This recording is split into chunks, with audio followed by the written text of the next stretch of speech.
Now, newly released video and heartbreaking stories emerging today, highlighting America's crime crisis and why some victims are blaming progressive policies for it. New video from New York City shows a gang of allegedly women wearing neon green leotards terrorizing victims on the subway. Now, the gang is known as the Green Goblins, and they beat teens at random. The video posted on social media shows the gang tossing around one of the girls and punching the other repeatedly in the face. The New York Post reports the mother of one of those victims has suggested that the state's lax bail reform laws are to blame for attacks like these. And she accused the state's Democrats, including Governor Hochul, of, quote, making these ridiculous laws and letting savages walk the streets with nothing but a slap on the wrist. Another victim is also pushing back on another Democratic lawmaker.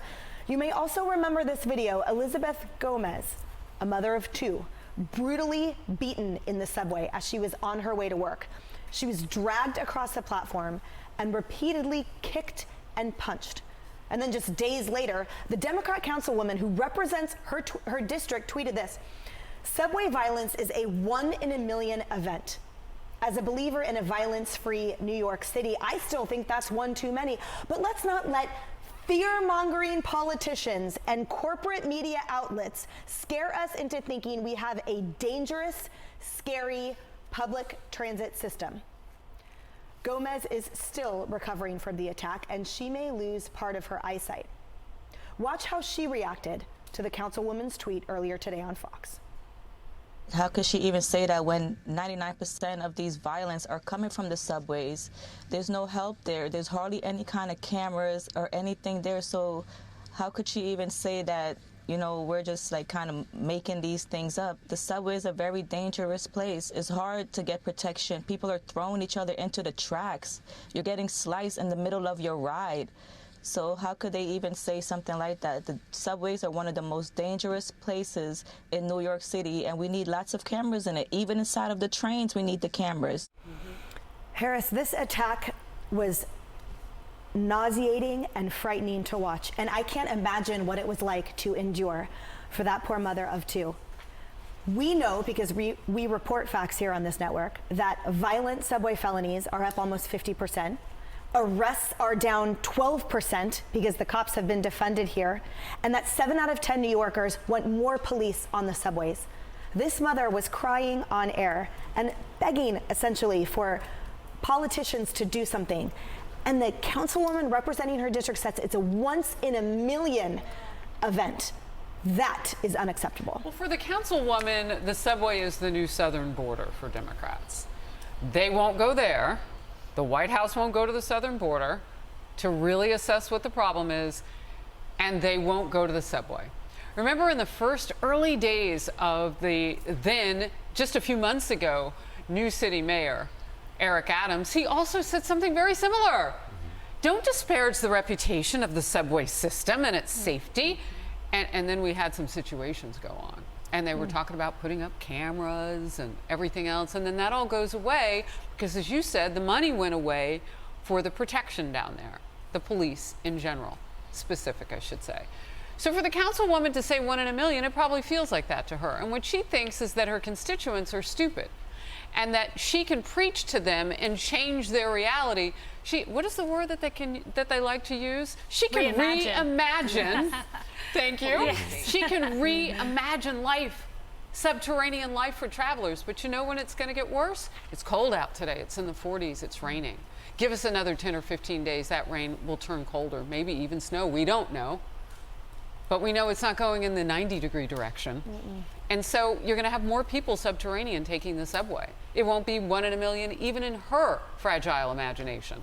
I can't imagine what it's like to be discarded like that, Jimmy, to be essentially told to your face that you don't matter, that your life is not worth representing as a councilwoman. I was talking to a cab driver the other day as I was in his cab, and he was saying he'd been held up once at gunpoint in his really long career, like 30-year plus of driving. He said he's never felt more in danger than he does now. And I know you drove a cab for over 10 years here in the city. What have you seen changed? Well, the quality of life around you on the ground has definitely deteriorated. I want to preface this, though, because when I'm driving a cab 12 hours a day, I want to die. So, you know, maybe I'm not the best guy to come to on violence, I kid. But stick with me. What we've watched as a whole is a society that's let itself go because we have a lot of progressive policies that have demonstrated more empathy for the criminal than the law-abiding citizen. Think about it this way if you're watching at home. When we were kids, we played a game called Cops and Robbers.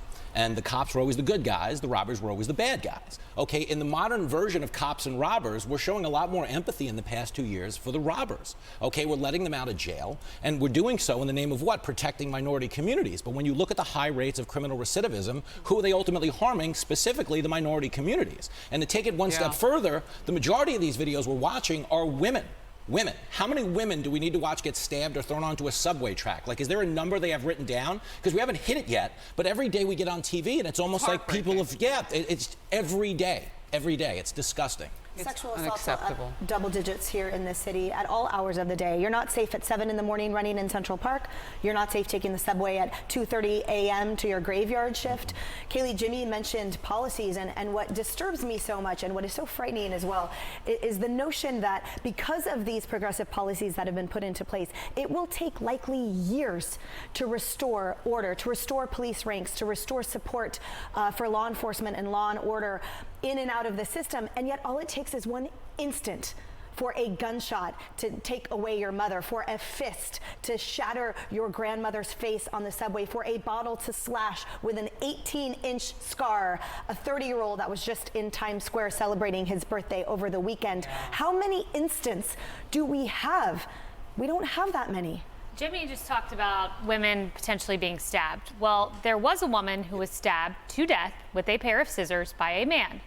Guess who was the lone vote to get this man and commute his sentence? This guy convicted of first-degree murder.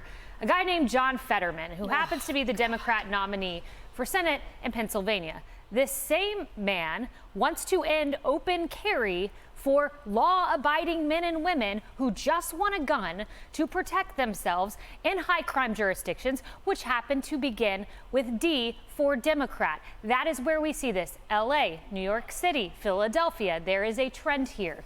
And Democrats, you've got to beware here, because victims are going to hold you accountable. Not just victims, voters are going to hold you accountable. The Monmouth poll that came out yesterday, top issue, 82%, inflation. Number 2 issue, 72%. Crime. Crime is the reason Mandela Barnes is now trailing in Wisconsin. Crime is the reason John Fetterman is within a single digits of losing to Mehmet Oz. Crime is the reason you have a guy surging in LA for mayor who wants to add 1,500 cops to the beat. Crime is the new education. It was education last year. I still think education is important, but all the polling is showing crime is the reason that Democrats are going to lose in about, what is it now, 30-something days? 35. 35. Yeah, 35. Harris knows. I knew she would know. We need a clock. A perfect segue to you and your internet aggregate company, as you have discovered these results firsthand. That's right. For the first time in 5 years, we scrape the World Wide Web to really manage sentiment and evaluate how people feel. And yes, it's the first time we see crime at the top of the list with the economy. It's no longer just a local New York issue or LA issue, it's a national issue. Because when we do that scraping of the voices of Americans, almost 5 million data points just in the last 30 days. Overwhelmingly, yes, crime is at the very top. So it's no longer something for local politics, it's part of national politics.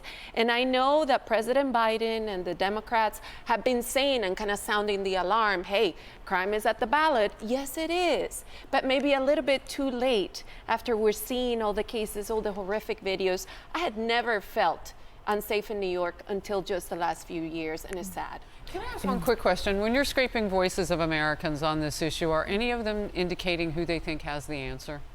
Well, definitely when you look at affinity by party, the party of law and order is perceived to be the Republican Party.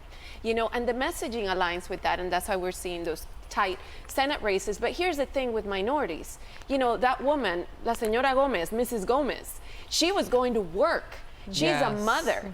And the fact that I can no longer take public transportation is impacting the economics of the very families that we want to be inclusive and welcoming of. This has a backwards effect all around in those that are most vulnerable, which are those voters that are going to be very important in 35 days. You mentioned, 35 days. You mentioned the administration having a response that's too late. I argue it's simply too little, and it always has been.